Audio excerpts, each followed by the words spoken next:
Ayan nga po 'no, dito sa picture ni Viancy, my God, gandang-ganda po talaga ako sa kanya, ewan ko na.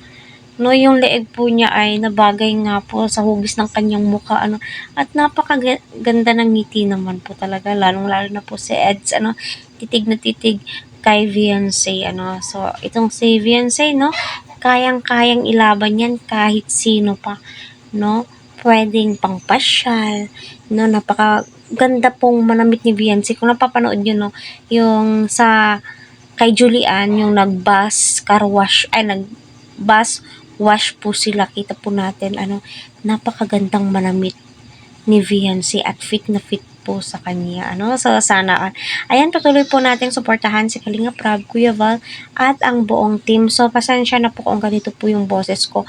Ganito na po talaga, hindi na po 'to mababago ano, at sinasabihang OA ako. Better no, na-skip niyo na lamang po itong videong ito at wag po tayong magsasalita ng hindi ka nais-nais sa ating kapwa dahil dodoble ang balik sa'yo. Kasi ang karma ngayon, my God, ang bilis na dumating kung ano ba. No? So yung mga basher dito, mga pangit po talaga yung pag-uugali sa totoo lang. Akala mo kung sinong napaka-perfectong taong tong mga buwiset na to.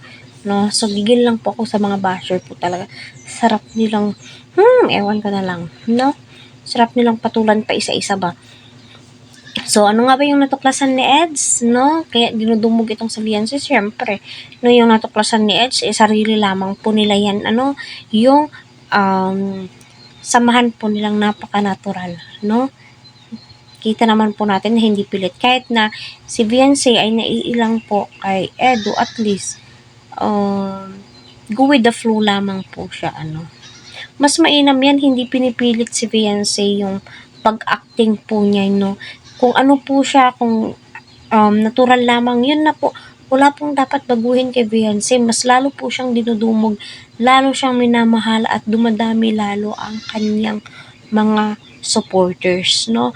Viancy, wala kang dapat, tawag nito, baguhin sa sarili mo para mas magustuhan ka ng mga viewers mo. Kung ano ka, kung papaano ka, no, kung papaano ka mag-deliver para kami ay matuwa, masayahan, no. Kahit nasa pakanta-kanta mo lang, titig mo lang kay Edu, ano, yung konting ngiti-ngiti mo lang, my God, kinikilig na po kami, Viancy. Kasi ramdam po namin na hindi pilit yung ginagawa mo. No, napaka-natural lamang po. So, yun po yung sekreto ni Viancy, ano no, alam ko. No, kasi kahit ganyan si Viancy, my God, yung suporta ng bawat isa, napakaraming cheesy na ginawa page para sa kanila, na nakatutok lamang po sila, minamaraton po sila, ano, para sa ganun ay lumaki po yung views nila. So, sana sa part 22 tulungan po natin na umabot ng kahit 800,000 in just one day po. Ano, hindi na po dumating ng ilang araw kasi yun po talaga yung sinasabing viral at pasok na pasok sa panlasa ng mga supporters. And especially, alam naman po nating lahat no na ang mga supporters ay ginagawa po lahat.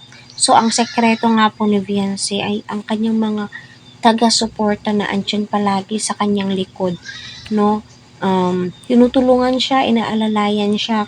Kaya nga, sabi ni Kalinga Prab, kahit hindi po kayo nagbibigay, no, napakalaking tulong nyo po sa amin. Kayo mga viewers, supporters, ang hindi po ninyo pag-skip ng ads ay pinaka-the best at pinakamalaking biyaya na nga po ito.